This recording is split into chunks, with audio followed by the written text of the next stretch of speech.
Pretty much every time I post content with our donkeys, especially our mini donkeys, people ask me questions like, what is the purpose of a donkey on a farm and do they make good pets? Donkeys were originally domesticated about 5,000 to 6,000 years ago in northeastern Africa, and they were prized for their hardiness in hot, dry climates.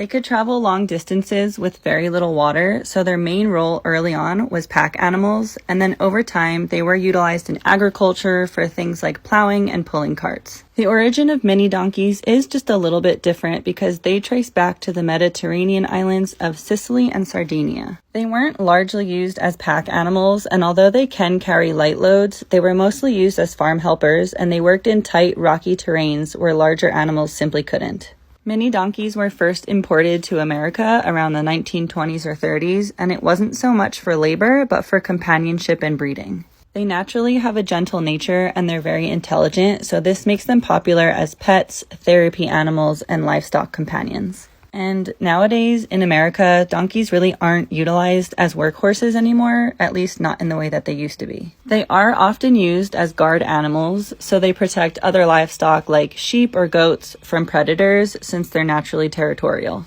In some regions, they can be used for packing light gear on backcountry trips, similarly to mules. But for us here on this farm, they're strictly kept as pets and therapy animals. They're affectionate and loyal, and they're pretty low maintenance and hardy, especially when compared to horses. So yes, there was a point in time when donkeys did work on farms, but now these pasture puppies just get to live their best lives and get spoiled by their human caretakers.